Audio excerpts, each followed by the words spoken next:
बिन जीवा सुख नोहे. एरती मायके दुःखाची जनती, नाही आदी अंती अवसानी. अविनाश करी आपुलिया ऐसे, लावी मना पिसे गोविंदाचे. एरती मायके दुःखाची जनती, नाही आदी अंती अवसानी. तुका म्हणे का मरणेची सरे, तुका म्हणे का मरणेची सरे. उत्तमची उरे कीर्ती मागे. एरती मायके दुःखाची जनती, नाही आदी अंती अवसानी. योऽन्त प्रविश मम वाचमिमां प्रसुप्तां, संजीवयत्यखिल शक्तिधर स्वधाम्ना. अन्यांशहस्तचरणश्रवणत्वगाद्यं, प्राणार्नमो भगवते पुरुषाय तुभ्यं. पांडुरंगा करू प्रथम नमन.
अलंकापुरी रम्यसिंहासनस्थं पदाम्भोज तेजस्फुरद्दिक्प्रदेशं.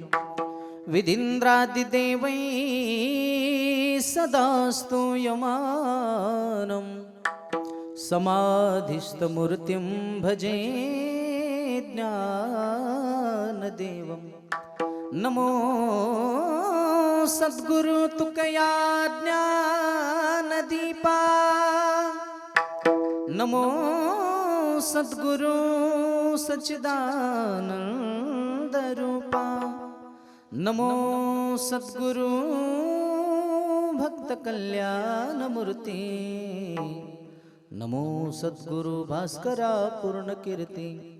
आता अभिनव वाग्विलासिनी, जे चातुर्यार्थ कला कामिनी. ती शारदा विश्वमोहिनी, नमिली मिया मनोजवं.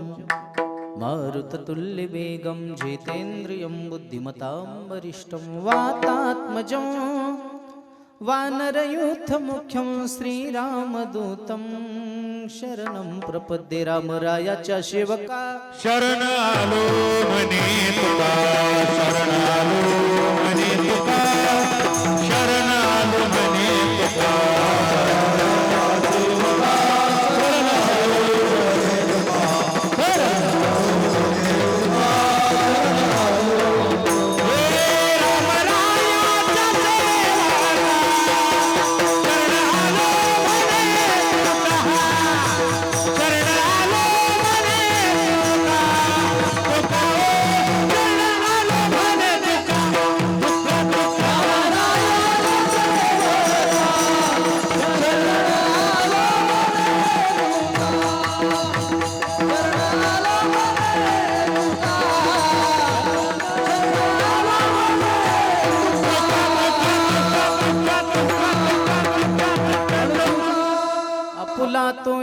देव करुणी घ्यावा तेने विन जीवा सुख नोही.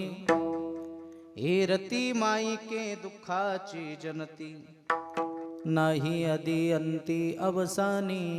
प्राप्त प्रसंगी प्राप्त चिंतन रूपी सेवे करता निवडलेला भंग विश्वभूषण वैराग्यमूर्ती देहनिवासी पंचमवेद निर्माते जगतउद्धारक जगतवंदनीय जगद्गुरु तुकोबाराय यांचा हा 4 चरणाचा मानवी जीवनामध्ये जन्माला आल्याच्या नंतर खऱ्या सुखाचा पत्ता सांगणारा अभंग. विठ्ठलभंगावर बोलण्यापूर्वी थोडासा परिहार.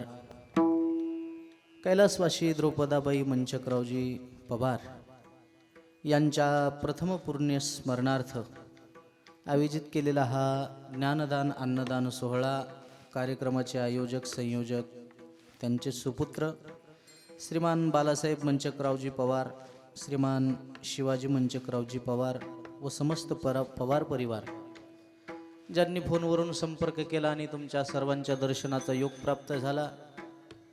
आमचे आदरणीय जीवलग मित्र बाळासाहेब पवार असतील, त्यांना सहकार्य करणारी सर्व काही वजूर ग्रामस्थ मंडळी असतील, कार्यक्रमाच्या अनुषंगाने जमलेली सर्व आदरणीय वंदनीय महाराज मंडळी, गुणीजन मंडळी, भजनी मंडळी, श्रोते मंडळी, माता भगिनी, गायनाचार्य, भजन सम्राट, आपल्या परिसराचं भूषण असणारे कैलास महाराज पौळ, गायनाचार्य, भजन सम्राट बाळासाहेब महाराज कुलकर्णी, गायनाचार्य, भजन सम्राट महाराजाचं नावच आहे राम महाराज, गायनाचार्य आमचे हरिभाऊ महाराज, उत्कृष्ट मृदंगाचार्य महाराष्ट्रातील आमचे जीवलग असणारे कृष्णा महाराज आर्वीकर, जमलेली सर्व श्रोते, मायबाप, माता भगिनी, सर्वांचं वैयक्तिक नाव घेण्यापेक्षा मस्तक हे पायावरी या वारकरी संतांच्या प्रतिवर्षी पंढरपुरा जाती महाद्वारा हरिभेटी विठाला. ज्याचा ज्याचा जन्म झालेला आहे त्याचा त्याचा एक दिवस मृत्यू होणार आहे. ज्याच्या जीवनाचं बारसं झालं त्याच्या जीवनाचं एक दिवस तेरस होणार. आया है सो जाएगा राजा रंग फकीर, कितने सिंहासन चढ़ चले, कितने हो जंजीर हो, कितने हो जंजीर. येथे नाही उरो आले अवतार, येरते पामर जीव किती उपजल्या पिंडा. मरण सांगाते मृत्यूच्या बाबतीमध्ये वशिले बाजी चालत नाही. मग कोणी असू द्या, कोणीही असू द्या, मृत्यू त्याला चुकवता आला नाही. अनेक पुरावेत महाराज, अनेक. विठाला विठाला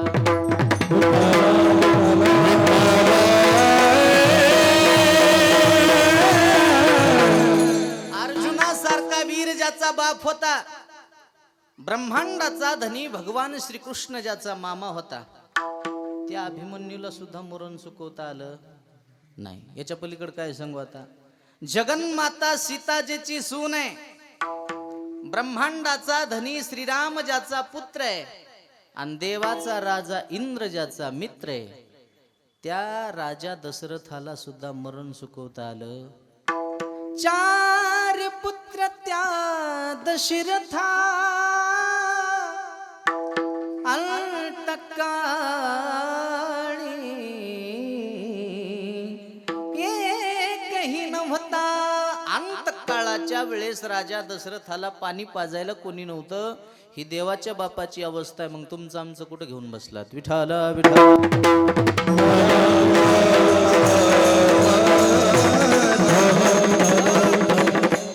जीवन जगत असताना माणसानं 2 गोष्टीला कधीच विसरायचं नाही. एक, मृत्यूला विसरायचं नाही, आणि दुसरी गोष्ट मरेपर्यंत जगवणाऱ्या परमेश्वराला कधीच विसरायचं नाही. आणि आपण जरी मृत्यूला विसरलोत, काळाला विसरलोत, काळ कुठं आपल्याला विसरलाय. घडी घडी घडी काळ वाटयाची मागे, घडी घडी काळ वाटयाची मागे.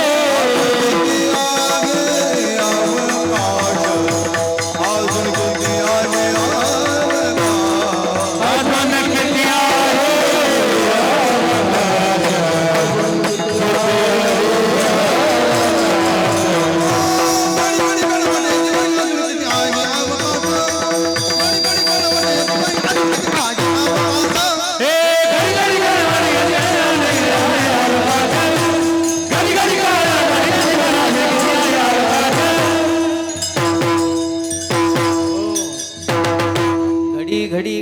वाट याची पाहे, अजून किती आहे अवकाश. सारखी काळ आपली वाट पाहतो, याचं किती शिल्लक राहिलंय, याचं किती शिल्लक राहिलंय, वाट पाहतो काळ. बँकेचा हप्ता तुम्ही आम्ही जरी भरायला विसरलो, बँकेचा साहेब विसरलाय का? बाबा विना वाजू नका. विठाला विठाला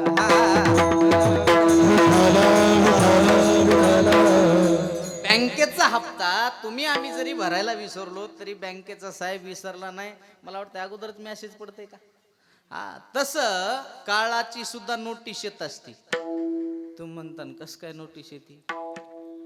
कानाजवळचा एक केस पांढरा झाला, जरा कर्ण मुळी सांगू आली गोष्ट, मृत्यूची बेबी जवळी आली, मृत्यूची बेबी जवळी आली. जरा कर्ण मुळी सांगू आली गोष्ट, मृत्यूची बेबी जवळी आली, मृत्यूची बेबी जवळी आली. जरा कर्ण मुळी सांगू आली गोष्ट, मृत्यूची बेबी जवळी आली.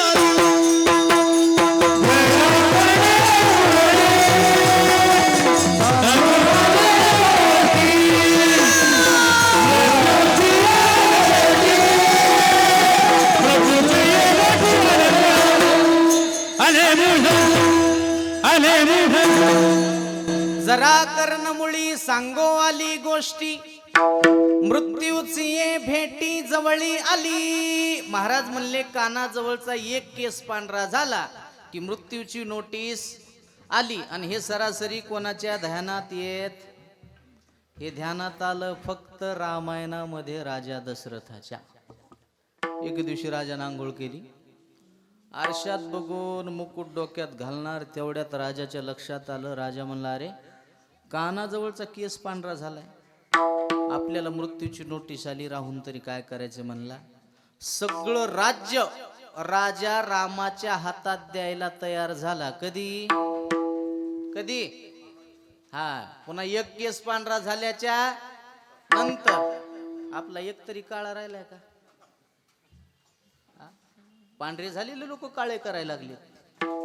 पण ते नियम आहे. आपल्या पायाची चप्पल मुलाच्या पायाला येऊ लागली की कोण्या बापानं मला वाटतंय हळूहळू हळूहळू प्रपंचाच्या बाहेर पडलं पाहिजे, देवाला विनंती केली पाहिजे, देवा बरे वे झाले आजीवरी.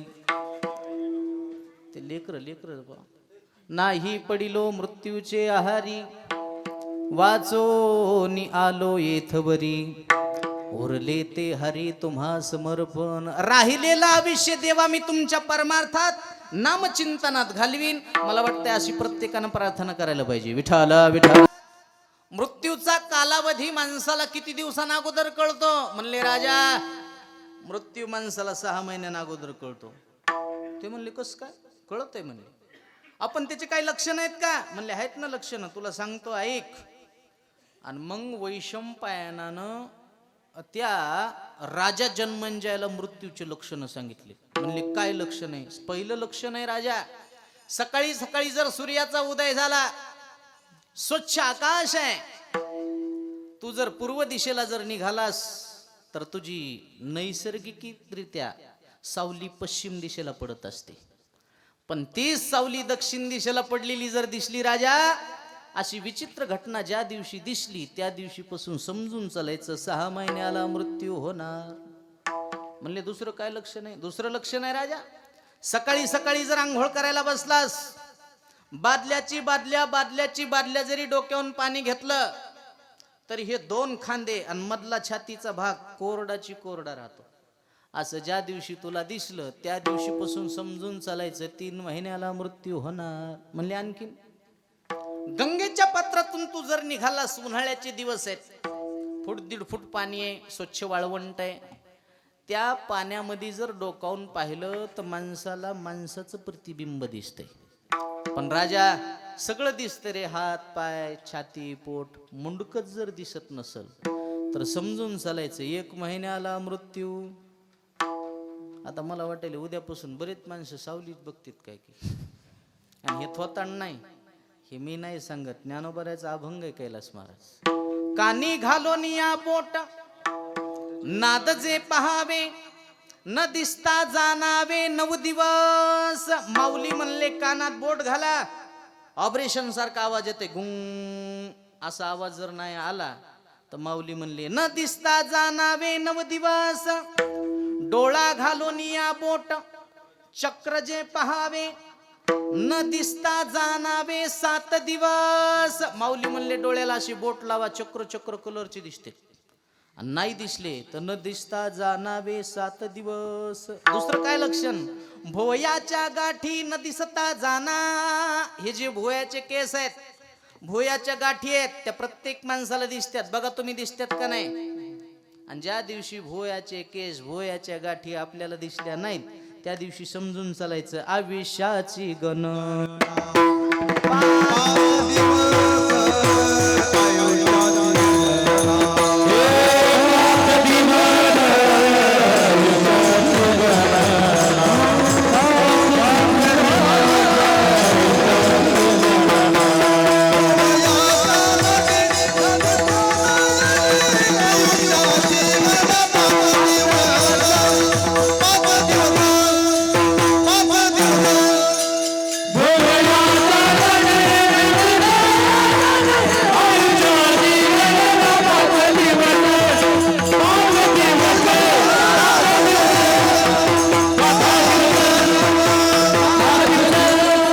भोयाच्या गाठी न दिसता जाना, आयुष्याची गणना 5 दिवस.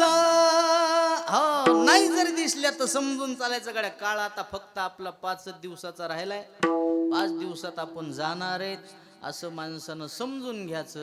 आणि आता शेवटचं लक्षण ज्ञानोबरायानं सांगितलं, नासागरीचे अग्रण दिसता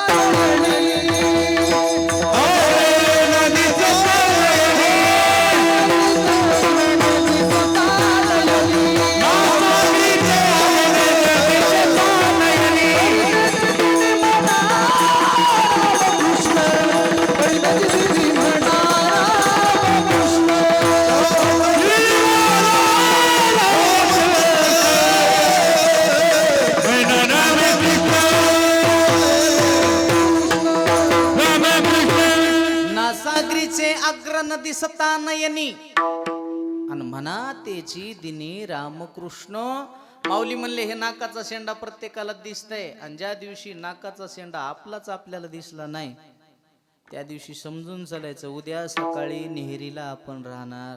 म्हणा तेची दिनी रामकृष्ण ज्ञानदेव म्हणे हे साधूचे लक्षण.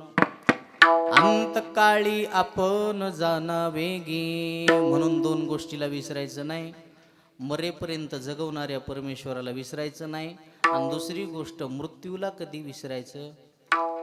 माणसं वागू नये तसं का वागायलेत, खाऊ नये तसं का खालेत, पिऊ नये तसं का प्यालेत, त्याचं एकमेव कारण आहे मृत्यूला विसरले.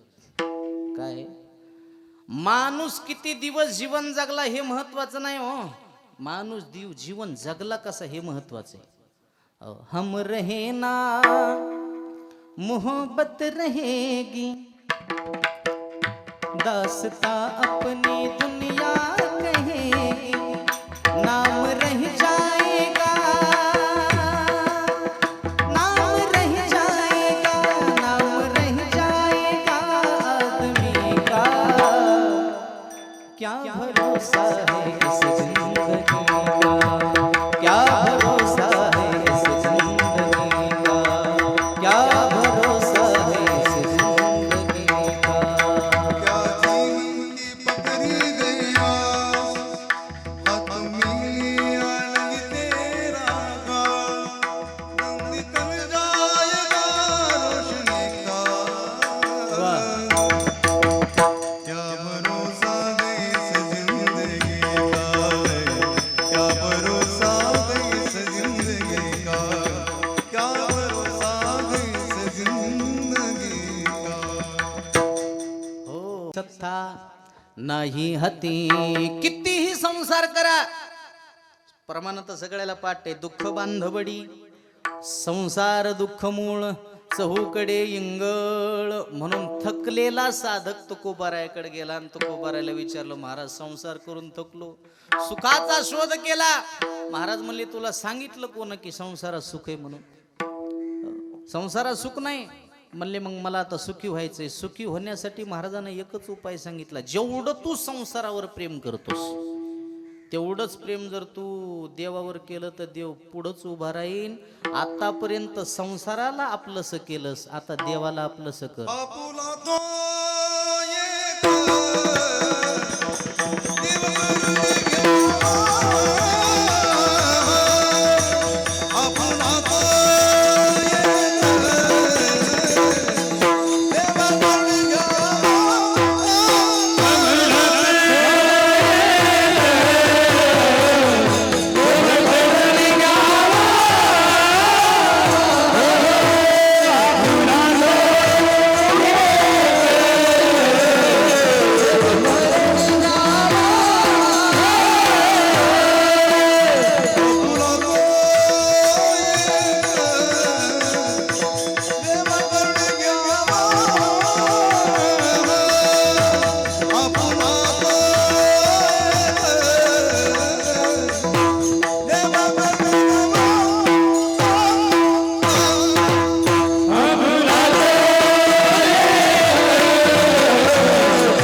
देव करून घ्यावा.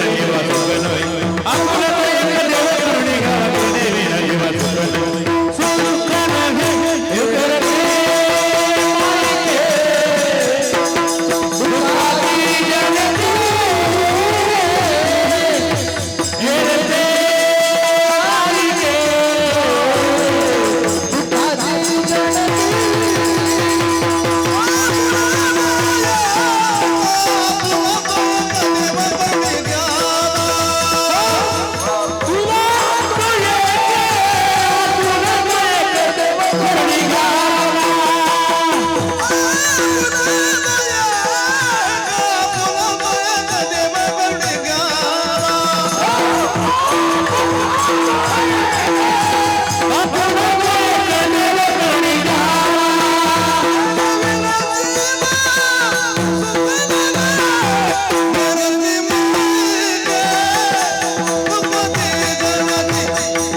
आपुला तो एक देव करुणी घ्यावा, तेने विन जीवा सुख नोही. कारण सर्व सुखाचे आगर सुखरूप ऐसे तुझा कोण सांगा.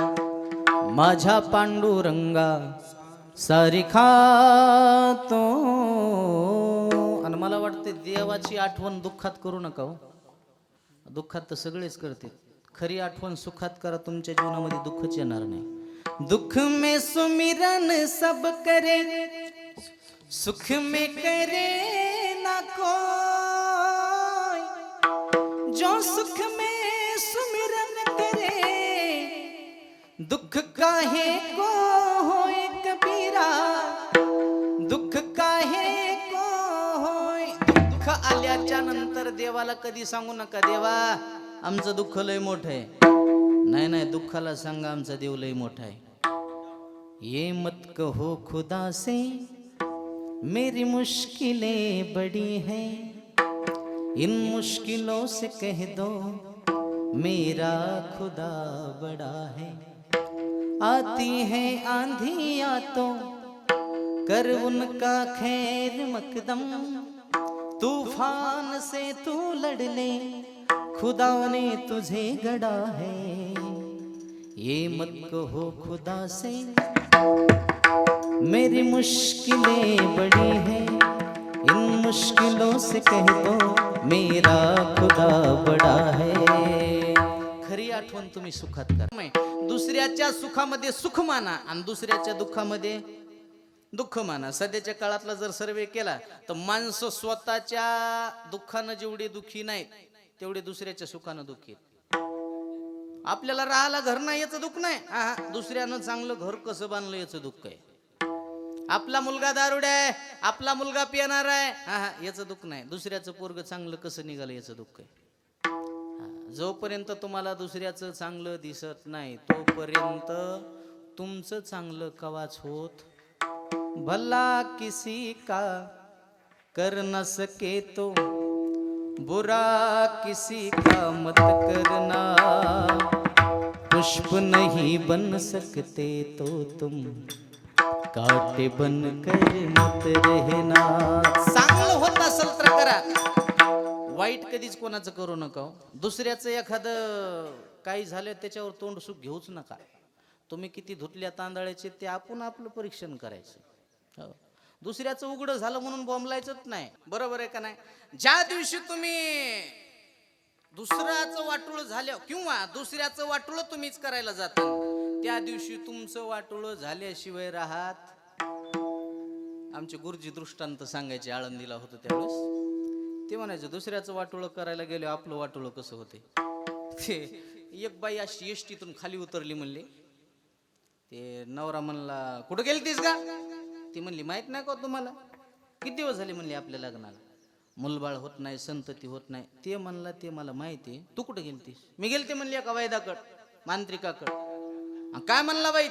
ते वैद म्हणला बाई तुम्हाला 100% मुलगा होईन, पण त्याच्यासाठी तुमची सासू मरणं अत्यंत गरजेचं आहे. सासू मेली की मुलगा होते. काय करायचं ते तुम्ही ठरवा. ते म्हणला की येडीस का म्हणला, मुलगा पाहिजे आपल्याला, आज न उद्या म्हातारी मरणार आहे म्हणला, जाय घरला काहीतरी निर्णय घेतो. हे दुसऱ्या दिवशी याच्या बायकोला न सांगता सासरवाडीला गेला आणि तिची सासू घरी घेऊन आला. ती म्हणली अहो माझी आई कशाला आणली? ते म्हणला ईडीएस का तू, उद्याच्याला माझी आई मारून टाकायची. मग तुला मुलगा होणार आहे, मग तुझं बाळांपण करायला लेकराची सोय करायला कोण ना कोणतरी बाई माणूस पाहिजे ना, म्हणून तर तुझ्या आईला घेऊन आलो. ती म्हणली बाई बाई कायच नवरा आहे म्हणली. माझा नवरा म्हणजे महादेवाच्या पुढचाच आहे. महादेवाच्या पुढी नंदी बैल असते, ध्यानात ठेव जा जरासं. काय नवरा आहे म्हणली. हिवाळ्याचे दिवस होते, आपलं दोन्ही म्हाताऱ्या झोपलायचे आपलं खुडखुड खुडखुड खुडखुड पांघरून घेऊन. हे दुपारच्या पर्यंत त्याच्या आईपाशी गेला ना, आईला म्हणला आई रात्री तू कुठं झोपतीस ग? ती म्हणली अरे बाबा मी अलीकडून झोपते आणि तुझी सासूबाई पलीकडून झोपती. ते म्हणला आजच्या दिवस एक काम करणं, तिला अलीकडून झोपन तू पलीकडून झोप. का रे बा? नाही आजच्या दिवस ऐक म्हणला, हिच्या जागी ती झोपली आणि तिच्या जागी ही झोपली आणि आता रात्रीचे बरोबर किती वाजले? तुमच्या इकडे असे कार्यक्रम ह्या टायमाला करतात का? त्यानं असा मोठ्याची मोठा दगड घेतला आणि चल म्हणला. याच्या आईच्या जागी तिची आई झोपली होती. हे लटकच म्हणला एकदा चेहरा उघडून बघ म्हणला, पुन्हा चेहरा सुद्धा तुला बघा भेटायचा नाही माझ्या आईचा. ती म्हणली थोबाड बघायची इच्छा नाही, टाका धोंडा. यानं बी धोंडा टाकला, म्हातारी मेली, पोत्यात भरली. गावाच्या कडीला गंगा होती, गंगा जवळच आहे ना, गंगात नेऊन टाकली. चालली म्हातारी वात वात वात वात वात. हिला इतका आनंद झाला, खुश झाली, खुश. ही तर खुश झाली पण हे बी खुश झाला. ती म्हणली याची आई मेली म्हणून मला आनंद झाला, याला कशाचा आनंद झाला असं? लगीन लोकाचं नाचतं येड्या डोक्याचं म्हणली. जाऊ द्या म्हणली, नवरा भोळसर आहे. दोघ जण घरला आले, रात्रभर तिला झोप येईना. पहाट 3 वाजताच उठली आणि तिनं अशी रवी लावली आणि रवी लावता लावता गाणं म्हणू लागली, घुसळण घुसळण लावते रवी सासूबाई गेल्या पाण्यात. हे मनातली मनात म्हणला थांब जरासं दिवस निघू दे म्हणला. खरं कळाल्या नाही तुला बीपी लव झाला तर मला विचार, पण हिचं सुरूच घुसळण घुसळण लावते रवी सासूबाई गेल्या पाण्यात.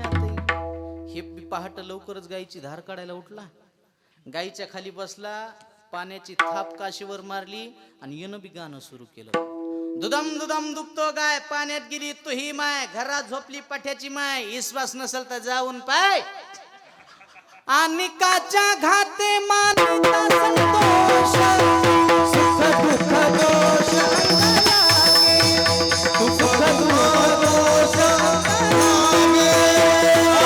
आणि काच्या घाते मानिता संतोष, सुख दुःख दोष अंगालागे, सुख दुःख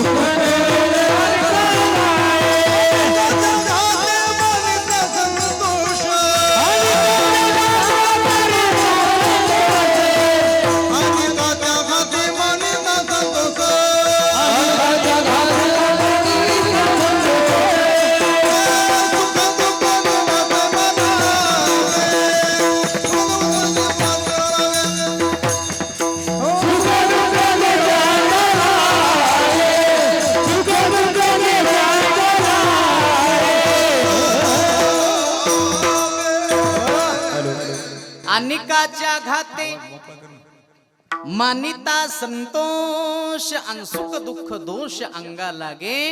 ज्या दिवशी तुम्ही दुसऱ्याचं वाटोळ करायला जाता त्या दिवशी स्वतःचं वाटोळ झाल्याशिवाय राहत. आणि तुम्हाला सांगू का, धोका देणारे माणसं लांबचे नसते, धोका देणारे माणसं जवळचे असते. तुम्ही कोणतंही क्षेत्र बघा, कोणतंही राजकीय क्षेत्र असू द्या, कोणतंही क्षेत्र असू द्या, मला सांगा बरं, इंदिरा गांधीला कोण मारलं? अंगरक्षकानंच गोळ्या घातल्या. अंगरक्षकानं अंगाचं रक्षण करावं का गोळ्या घालाव्या? राजीव गांधीला कोण मारलं? हारामध्ये बॉम्ब घातला. छत्रपती शिवाजी महाराजाला अनेक पत्न्या होत्या, एका पत्नीनं जेवणात विष घातलं होतं, विश्वासघात झाला. म्हणून म्हण आहे बघा, मतलब की दुनिया में कौन किसी का होता है, धोका वही देता है जो अपना होता है. विठाला निंदा करू नका हो. आणि ज्या दिवशी तुमची कोणीतरी निंदा करते, ज्या दिवशी तुम्हाला कोणीतरी वाईट म्हणते, त्या दिवशी तुम्ही खचून जाऊ नका. त्याच दिवशी समजून चालायचं कुठंतरी आपली प्रगती सुरू झाली. लोक चांगल्याची चर्चा करतात, वाईटाबद्दल बोलायला लोकांना वेळ नाही. ज्या झाडाला फळं फुलं जास्त आहेत त्यालाच लोक धोंडे जास्त मारते. म्हणून मला वाटतंय निंदा करणाऱ्याची बी उपकार मानली पाहिजे. निंदा करणारा माणूस जेवढे आपल्यावर उपकार करतो तेवढे उपकार जगात कोणीच करू शकत. अहो, आपली निंदा करून आपलं सगळं पाप ते स्वतःच्या डोक्यावर घेतय.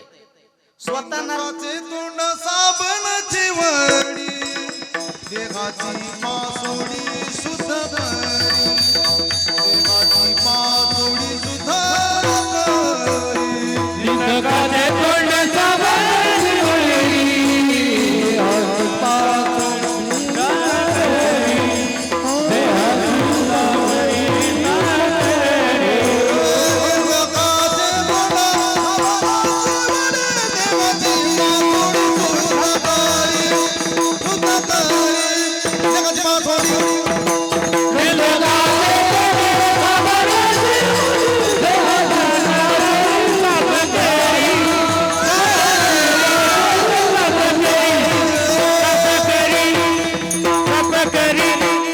निंदकाचे तोंड साबणाची वडी आणि देहाची पासोडी शुद्ध करी. एखादा जर तुमची निंदा करत असेल तर ती तुमच्यावर उपकार करायला. तुमची निंदा करून सगळं पाप ते स्वतःच्या डोक्यावर घेत आहे, स्वतः नरकात जात आहे आणि आपल्याला स्वर्गात पाठवते. सांगा उपकार कोणी करील का एवढे? म्हणून महाराज म्हणले, निंदकाचे घर असावे महाराष्ट्रात, तालुक्यात गावात सुद्धा नाही हो असावे. तेवढा मोठा फायदा आहे. बरं, एखाद्या गुरुनं जर शिष्याकडे कपडे धुवायला दिले तर ते साबण मागते, तेच कपडे धोब्याकडे दिले पैसे मागते. पण निंदक नावाचा माणूस पैसे घेत नाही, साबण घेत नाही, पाप रूपी कपडे धुवून दिल्याशिवाय राहत नाही. असो ऐसे खळ फार आम्हा तयाचे उपकार, करीती पातकाची धुनी अनमोल न घेता साबणी. निंदा करायला खुशाल करू द्या. विठाला विठाला. सहन करणाऱ्याची पूजा या जगात होत असते. ज्ञानोबारायची तुम्ही आम्ही पूजा करतो, सहन केलंय. जगद्गुरु तुकोबारायची आम्ही पूजा, तुम्ही आम्ही नाही हो, जगाचा मालक पांडुरंग सुद्धा तुकोबारायची पूजा करतो. निस्ती पूजा नाही, जया पूजिले आदरे पांडुरंगे, विमानस्त केले प्रयाण प्रसंगे. आदरानं जगाचा मालक तुकोबारायची पूजा करतो. तुकोबारायनं काय केलंय? फक्त सहन केले, सहन. मग कुठं कुठं आपण सहन बी केलं पाहिजे. सब्र कर बंदे मुसीबत के दिन चले जाएंगे, हसी उडाने वालों के चेहरे एक दिन उतर जाएंगे. मोठी माणसं लोक अपवादाला बघून घाबरत नाही. 450 वर्षापूर्वी जगद्गुरु तुकोबाराय लोक अपवादाला बघून जर थांबले असते तर मला वाटते गाथ्याचा विचार आपल्याला करता आला नसता. पण मोठी माणसं रडत बसत नाहीत, मोठी माणसं लढत राहत असतात. सहन करणाऱ्याची पूजा कशी होत असते सांगू का? आम्ही आळंदीला असताना शांती ब्रह्म मारुती बाबा कुरेकर बाबाच्या मुखातून एक दृष्टांत ऐकला होता. म्हणजे सहन करणाऱ्याची पूजा कशी होते. ते म्हणले एका लोहारानं दुकान टाकलं आणि मला फोन केला, म्हणजे कुरेकर बाबाला, महाराज तुमच्या हातानं उद्घाटन करायचंय, ओपनिंग आहे दुकानाची, तुम्ही येताल का? आता ते संत आहेत कुरेकर बाबा, म्हणजे ते म्हणले ठीक आहे येतो. लहान लेकरानं जरी त्याला बोलवलं तरी ते घरी जाते. हा येतो ना. आता मला सांगा लोहाराच्या दुकानात काय असणार आहे? आयरन, भाता, घन, हातोडी, हातोडा, संपलं साहित्य. दुसऱ्या दिवशी महाराज आले, महाराजाच्या हातात पंचपाळ दिलं. म्हणले करा महाराज पूजा. महाराज अगोदर हातोड्याला कुंकू लावू लागली. तिनं हात धरला. महाराज कुंकू हातोड्याला लावायचं नाही. म्हणले मग? कुंकू आयरनीला लावायचं. महाराज म्हणले अरे आयरन जुनी आहे. नाही म्हणला, जुनी जरी असली तरी पूजा आयरनीचीच करायची असते, हातोड्याची पूजा करायची नसते. अरे आयरन जुनी आहे. मान्य म्हणला, किती जुनी आहे सांगू का? माझ्या पंजोबानं हिच्यावर काम केलं, आजोबानं हिच्यावर काम केलं, मी सुद्धा आज हिच्यावर काम करतो, वडिलांनं हिच्यावर काम केलं, एवढी जुनी आहे. अरे तरी पण आयरनीचीच पूजा का करायची? त्यानं खूप गोड उत्तर दिलं. त्यानं सांगितलं महाराज या आयरनीवर अनेक छन्न्या मुंडल्या, तो अनेक हातोडे तुटलेत, अनेक घनाचे घाव या आयरनीनं सहन केलेत, पण तरी पण ही आयरन जशाला तशी शाबूत आहे. म्हणून पूजा घाव सहन करणाऱ्याची होती, पूजा घाव मारणाऱ्याची होत नाही. म्हणून मागणी मागायची तर मला वाटते देवाला मागा, आयरन बनून जीवन जगावं. आयरनीच्या देवा तुला ठिणगी ठिणगी वाहू दे, आभाळागत माया तुझी आम्हावरी राहू दे. सुख थोडं दुःख भारी, दुनिया ही भली बुरी,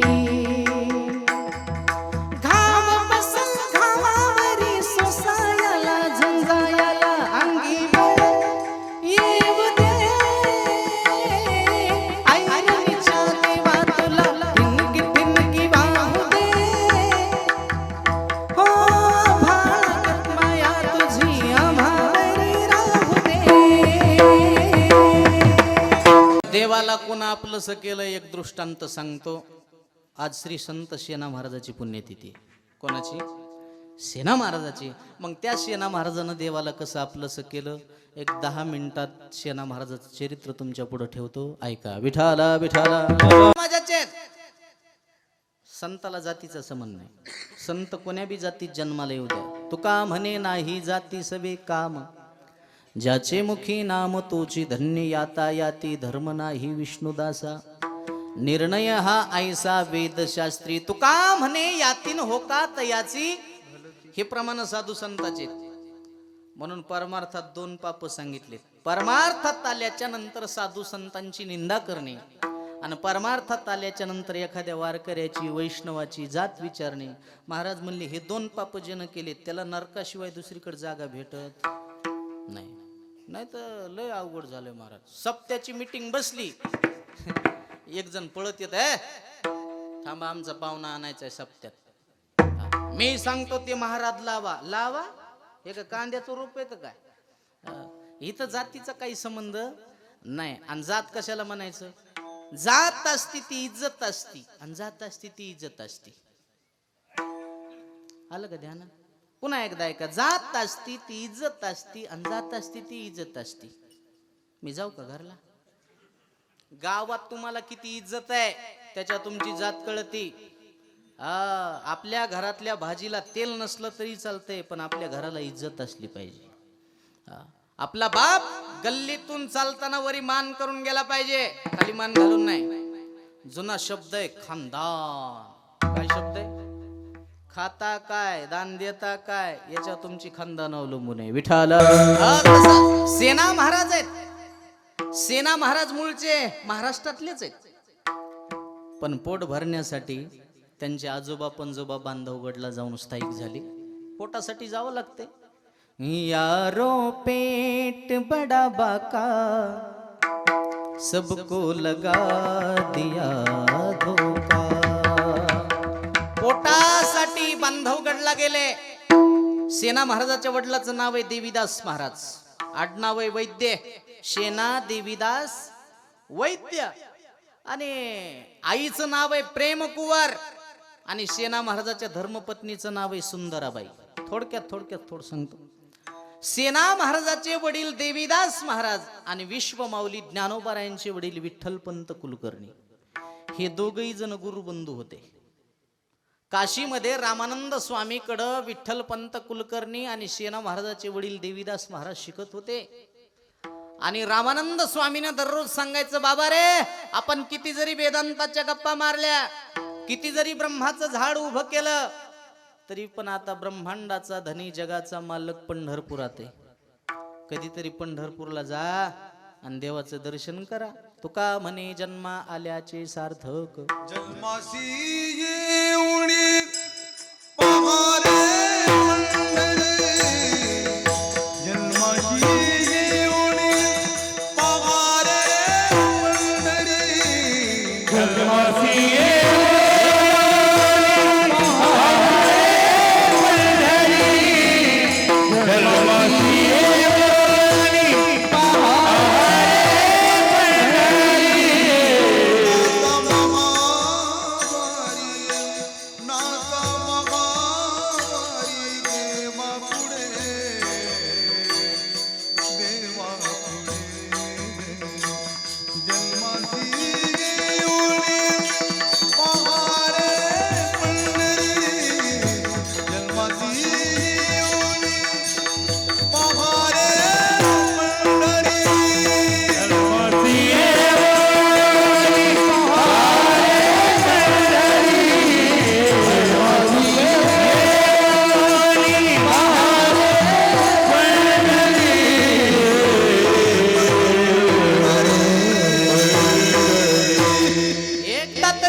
रामानंद स्वामींना आणि ग्रंथ बंद करायचा. आणि पंढरपूरच्या वारकऱ्याची सेवा करायला विसरू नका. वारकऱ्याची सेवा केल्याच्या नंतर देव आपली सेवा करतो असं रोज सांगायचं आणि ग्रंथ बंद करायचा. कालांतरानं तेच विठ्ठलपंत कुलकर्णी आळंदीला आले. 4 मुलं झाले, इतिहास सगळ्याला माहिती. आणि तेच देवीदास महाराज बांधवगडला आले.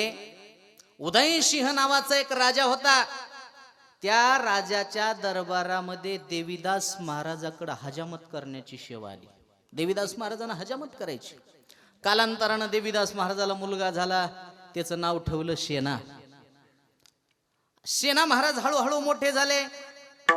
वडील वयोवृद्ध झालेले आहेत आणि पारंपरिक सेवा आता सेना महाराजाकडे आली. नाभी मारी कवारी का, आम्ही मारी कवारी का, मारी कवारी का, आम्ही मारी कवारी का, आम्ही मारी कवारी का, आम्ही मारी कवारी का, आम्ही मारी कवारी का, आम्ही मारी कवारी का, आम्ही मारी कवारी का, आम्ही मारी कवारी का, आम्ही मारी कवारी का, आम्ही मारी कवारी का, आम्ही मारी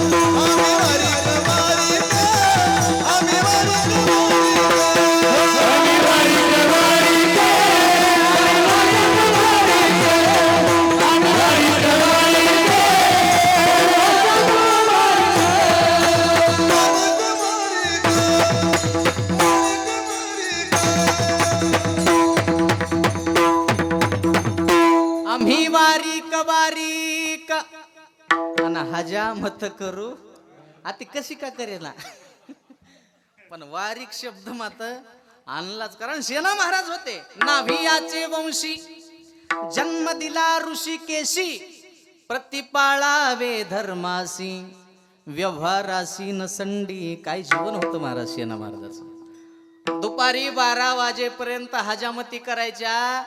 12 वाजता आल्याच्या नंतर धोकटी खुंटीला अडकून ठेवायची, आंघोळ करायची. मागुतीये जाण शिवू नये धोकटी. आंघोळ केल्याच्या नंतर पुन्हा धोकटी शिवायची.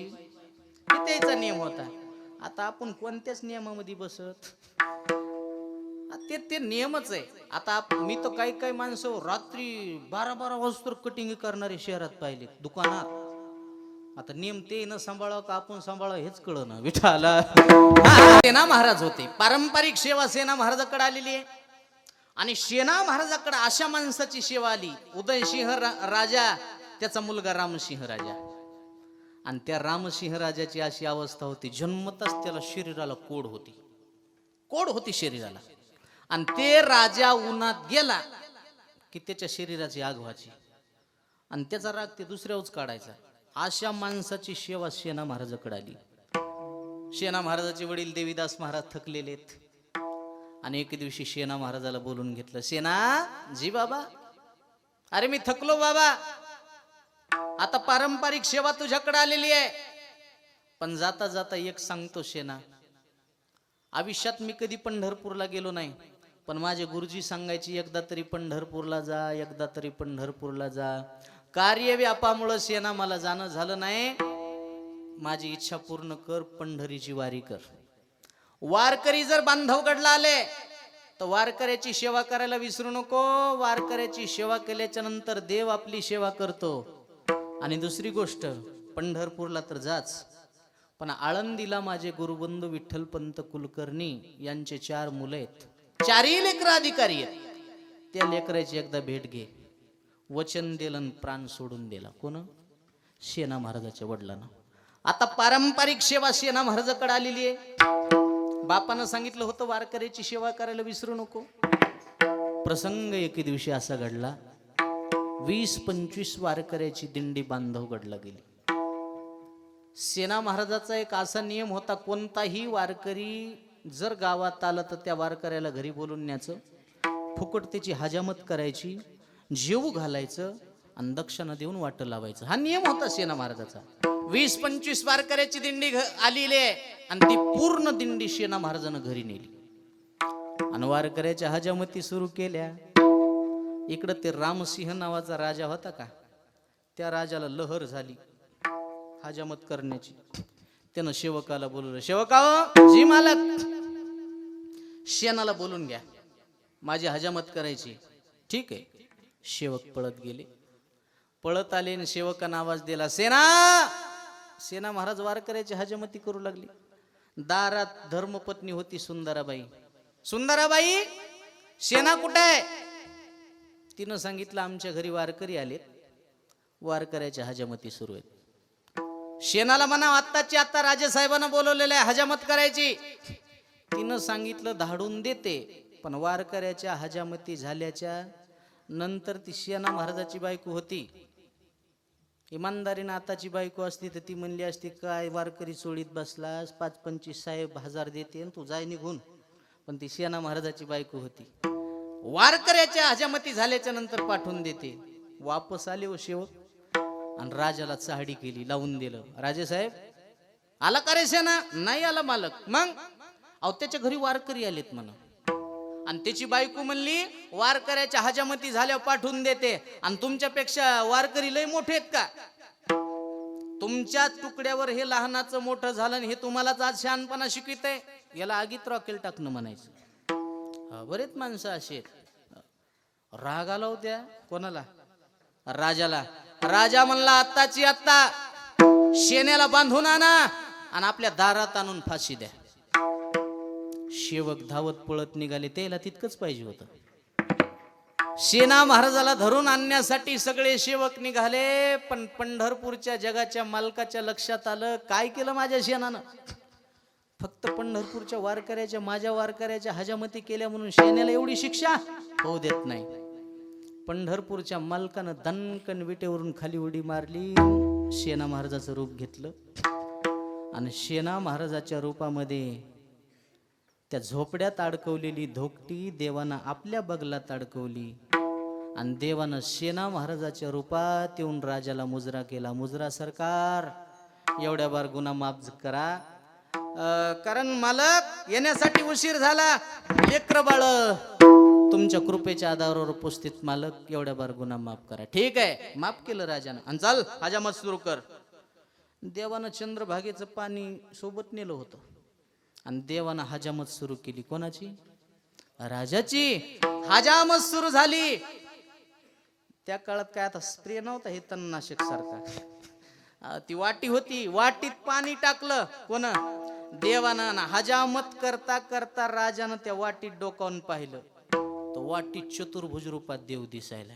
वाटी माझी दिसे हारी, वाटी माझी दिसे हारी, दिसे हारी, वाटी माझी दिसे हारी, दिसे नवल झाले परी, वाटी माझी दिसे हारी, वाटी माझी दिसे हारी, वाटी माझी दिसे हारी, दिसे नवल झाले परी, वाटी माझी दिसे हारी, वाटी माझी दिसे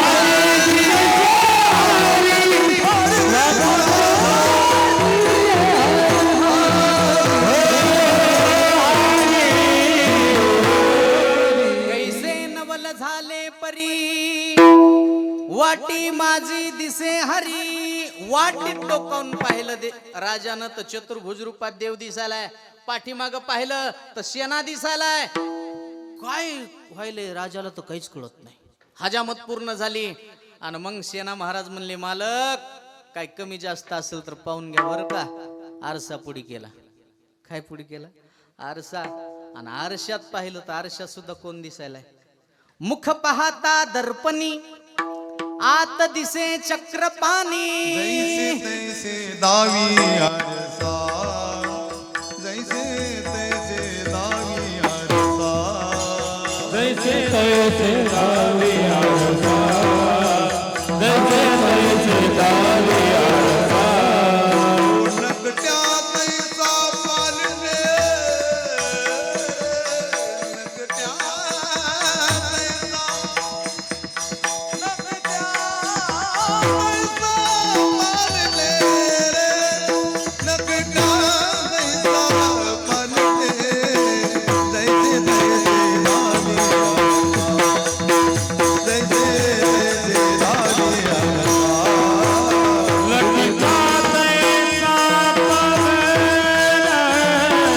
लटका तैसा पालने, लटका तैसा पालने, जैसे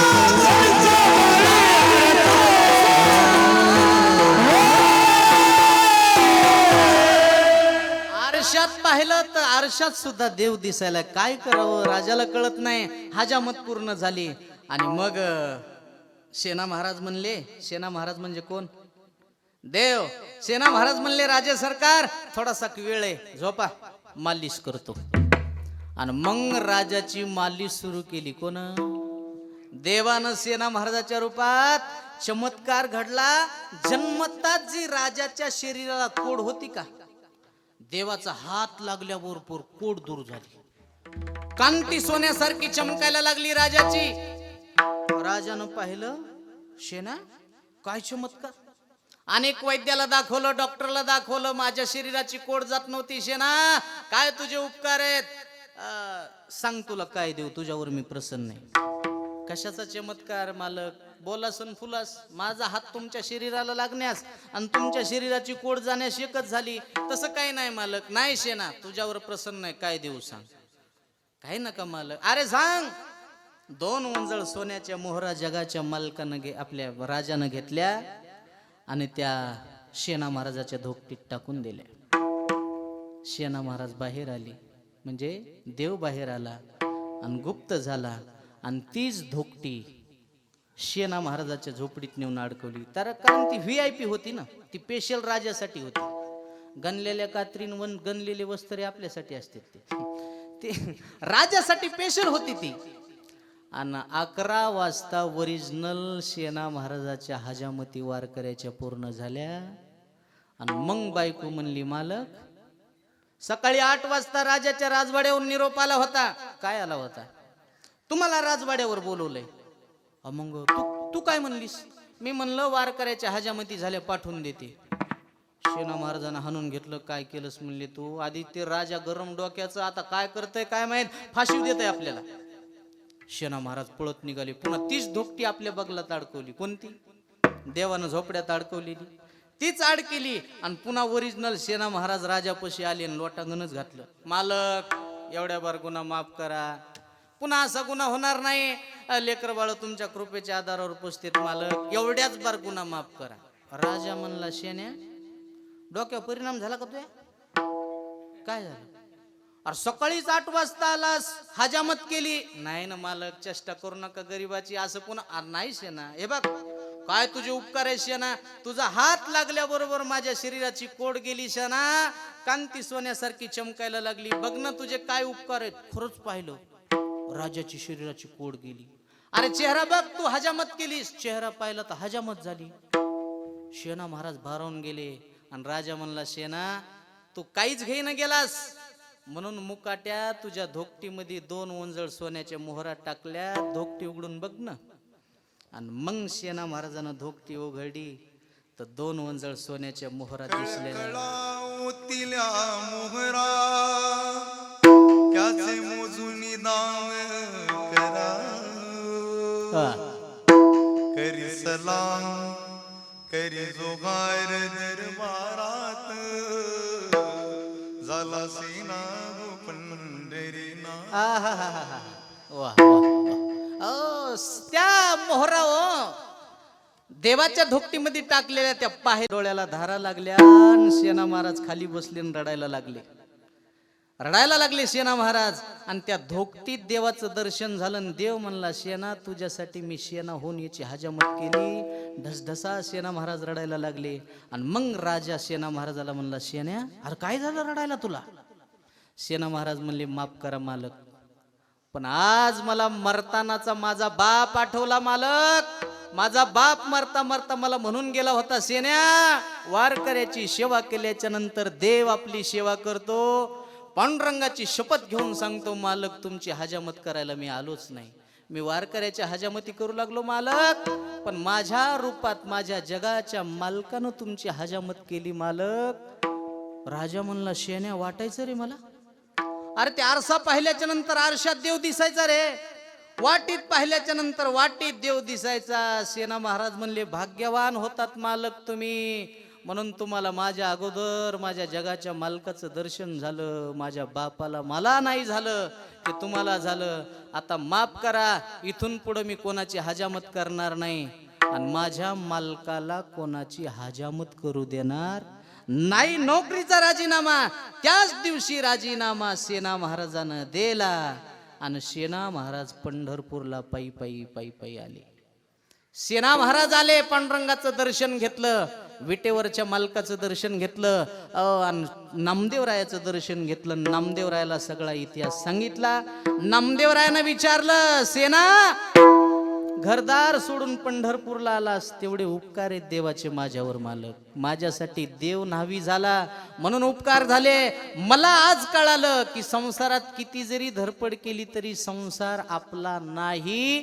संसार कसा आहे? माई दुःखाची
माईके दुःखाची जनती, नाही आदी अंती अवसानी. देव सोडून या जगामध्ये सगळं माईके महाराज म्हणतात. संसारामध्ये देवाला सुख पडलं नाही, तुमचं आमचं कुठं घेऊन बसला. देवाला जर सुख पडलं असतं तर देव वैकुंठ सोडून आला असता का? ज्या सुखा कारणे देव वेडावला, वैकुंठ सोडोनी संत सदनी राहिला. ज्ञानदेव म्हणे व्यासाची आखुना, आणि द्वारिकेचा राणा, द्वारिका नावाची नगरी सोडून दिली आणि कोणाच्या घरी आला? मग त्याच्या संसारात सुख नव्हतं का? नव्हतंच. बायका किती येतात? 16,108. बरं, प्रत्येक बायकोचं जर वर्णन करायला गेलं तर एक एक ग्रंथ तयार होईल. पहिली देवाची बायको आहे लक्ष्मी. लक्ष्मी कोणाला म्हणते? लक्ष्मी एवढी सुंदर आहे, ती काय आपल्या बायकासारखी नाही, पाहती कवाडाकडं चलती भिताडाकड. नाही नाही, लक्ष्मी कोणाला म्हणते? जिथं जगाचं सौंदर्य संपत तिथून लक्ष्मीचं सौंदर्य सुरू होतं. याच्या पलीकडे सांगू का लक्ष्मी कोणाला म्हणायचं? लक्ष्मी ज्याच्या घरात जाती त्याला काहीच कमी पडत नाही. ती लक्ष्मी निस्ती बायको नाही, पाय धुवावयाच्या दैवा. पाय लक्ष्मीचे हाती, तिथे यावे ना गुलाब, यावे ना गुलाब. दिनाला सोमारी, माझा दिनाचा उतारी, दिनाला सोमारी, माझा दिनाचा उतारी. पाय लक्ष्मीचे हाती, तिथे यावे ना गुलाब, तिथे यावे ना गुलाब.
ताबा तिच्याकडे दिला. ती लक्ष्मी देवाची बायको आहे. आता दुसरी बायको पटकन सांगतो. देवाची दुसरी बायको आहे सत्यभामा. कोण?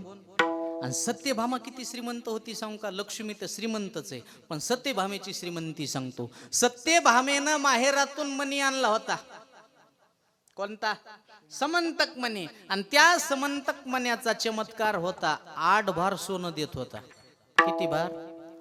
रोज पुन्हा सूर्य उदय झाला की 8 भार सोनं निर्माण व्हायचं. 8 भार सोनं कशाला म्हणते? 1 भार सोनं सांगतो, मग 8 भार सोन्याचं गणित लावा. 32,000 तोळे सोनं म्हणजे 1 भार सोनं. 32,000 तोळे गुणिले 8 किती किलो, किती क्विंटल झालं? घरी जाऊन हिशोब लावा. इतका समंतक मणी रोज देत होता, सोनं रोज. आणि तो मणी तिनं माहेरातून आणला होता. कोण? सत्यभामेनं. पण ती कधीच म्हणली नाही माया माईनं लय मट दिलं, माया बापानं लय मोठा हुंडा दिला, असं कधी म्हणली नाही. आपल्या बायका काही नाही, फक्त माहेरातून खारोड्या आणि पापड्या घेऊन येतात. हा, आणि तेच 17 बऱ्या सांगते, माया माईनं दिलं, माया माईनं दिलं, माया माईनं दिलं. काय दिलं ग तुझ्या माईनं? हा, तिळ लावून खारोड्याच आणल्यास. नवऱ्याला खाला दिल्या, नवऱ्याला म्हणली खा ना खारवड्या. कशा लागल्यात खारवड्या? ते म्हणलं छान आहेत. येतात का तुमच्या माईला? बापरे, खाल्लेल्या खारवड्या वाकल्या ते ना. हा, म्हणजे सासूची निंदा करायली, माईचं वर्णन करायली. अशी बाई ज्या गावात राहते त्या गावात पाऊस सुद्धा पडत नाही, दुष्काळ. विठाला का होत्या, पण देवानं बायकोचा त्याग केला का नाही? केला का नाही? मग एवढं उदाहरण पटत नसेल तर आणखीन फोडून सांगू का? देव पंढरपुरात आला. आला का? मग पंढरपुरात आल्याच्या नंतर बायकोला सोबत ठुलं का मागं घातलं? मागं घातलं. हा, इथं सांगितलं इथं तू काय काम नाही, पाठी मागं उभा राह. पुढे नामदेव आहेत, पुढं चोखोबार आहेत, भक्ताला पुढं केलं आणि रुक्मिणीला पाठीमाग. एक जणांना मला प्रश्न विचारला, ते म्हणला महाराज पंढरपुरात पांडुरंग पुढील रुक्मिणीच पाठीमाग का? आता माणसाला काय उत्तर द्या? क्रोधी अविश्वासी त्याशी बोध कैसा आणि व्यर्थ आपली वाचा. आडमुठ माणसाला आडमुठ माणसासारखंच उत्तर दिलं पाहिजे. यायला पुराण उघडून सांगायचं. त्याला म्हणलं रुक्मिणी पाठीमागच असती. ते म्हणलं कस काय? मी म्हणलं आताचा एखादा पांडुरंग जर मोटरसायकलवर जर निघाला तर त्याची रुक्मिणी कुठं बसती? ते म्हणलं मागच बसती. मी म्हणलं मग आमची रुक्मिणी उलट मर्यादा धरून पाठीमागं उभी आहे, अंतर सोडून पाठीमागं उभी आहे. आताची रुक्मिणी पांडुरंगाला चिटकून बसती, मागून मांडी दाबीती, बगलातून मुंडकं पुडी काढीतीन, त्याला सांगती लेफ्ट राईट स्पीड ब्रेकर पलटी. गेली पांडुरंगाची वाटी गेली न गुडघा गेला. आणि मग त्याला विचारलं गाडी पलटी कस काय झाली? ते म्हणला कुत्रा आडवं गेलं होतं. सीझन सोडून कुत्रा आडवं जातच नाही विठाला. मग आता अशा माणसाला याच्यापेक्षा काय उत्तर द्यायचं सांगा तुम्हीच. त्याला म्हणलं म्हणून आमची रुक्मिणी अंतर सोडून कुठे माग आहे. माझा अभंग उदाहरणाचा मुद्दा एकच आहे, देवानं संसाराचा त्याग केला का नाही? केला. कारण देवाच्या लक्षात आलं सुख बसे हेची ठाई बहुपायी संतांच्या. कारण देवाच्याही लक्षात आलं आता संताशिवाय आपल्याला सुख पडत. आणि ज्या दिवशी देव संताच्या दारात आला त्या दिवशी देव सुद्धा सुखी. संताचे सुख झाले या देवा मनवोनी सेवा करीत्याची संताचे सुख. सोली वजे सुख अति सुखाने सोली वजे सुख अति सुखाने. जय हो जय हो. सोली वजे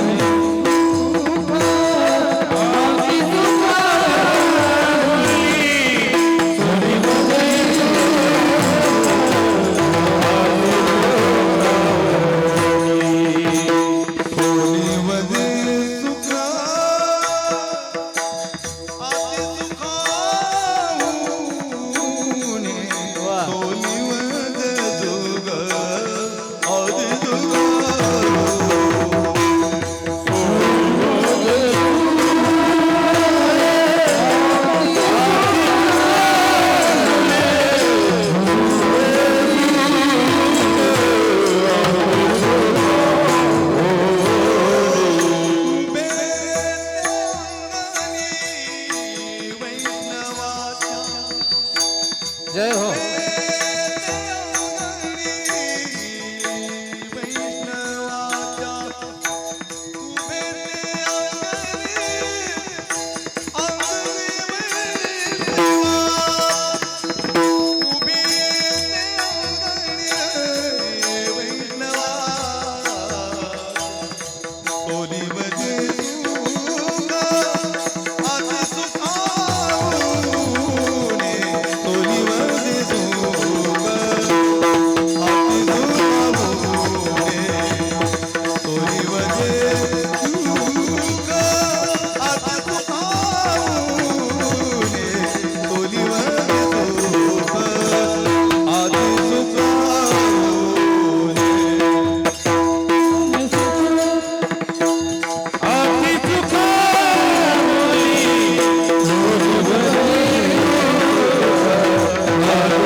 लक्षात आलं आता संताशिवाय आपल्याला सुख नाही. म्हणून देव संताच्या दारात आला आणि ज्या दिवशी देव दारात आला त्या दिवशी देव सुखी झाला.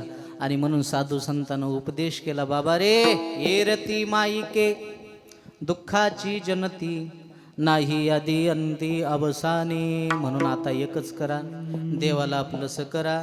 अविनाशी परमात्म्याला जर आपलंसं केलं म्हणून त्याचं पिसं आपल्याला लागलं पाहिजे.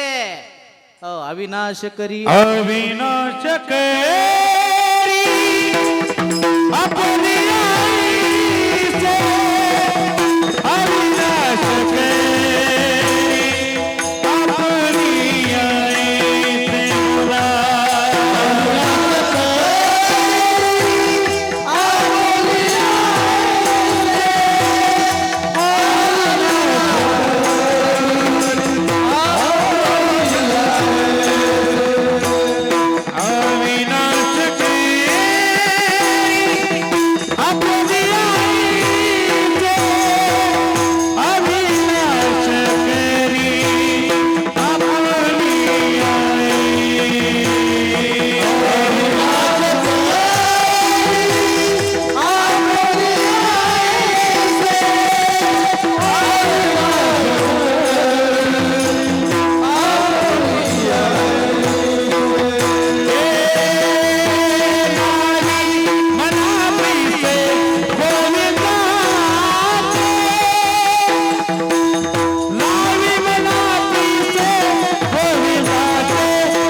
आईला माहेर आहे, पण त्या माहेराचा आनंद कुठपर्यंत आहे? जोपर्यंत माय माहेरात आहे तोपर्यंत. एकदा का माय माहेरातून निघून गेली की माहेरचा आनंद सुद्धा संपला गड्या. 80 वर्षाची माय माहेरामध्ये जिवंत असू द्या, 60 वर्षाची मुलगी तिला भेटायला जाऊ द्या, 80 वर्षाची माय 60 वर्षाच्या मुलीची पिशवी रिकाम्या हातानं कधीच वापस येऊ देत. कधी ज्वारी देईन, कधी बाजरी देईन, गहू देईन. मला वाटते कांदे लसूण काय द्यायची वस्तू नाही, पण हे देणार कुठपर्यंत? जोपर्यंत माय आहे तोपर्यंतच. ऐसी कळवळ्याची जाती, ऐसी कळवळ्याची जाती. आपल्या मुलीला कोणीतरी आणायला जावं, आपली मुलगी माहेराला यावी, ही पोटातून जर कळकळ पूर्ण कोणाची असेल तर ती फक्त आपल्या माईची आहे, आपल्या बापाची आहे. एकदा का माय निघून गेली, एकदा का बाप निघून गेला, त्या लेकरानं समजायचं आता आपला सुखाचा समुद्र. माय बाप गेले दोन्ही आता,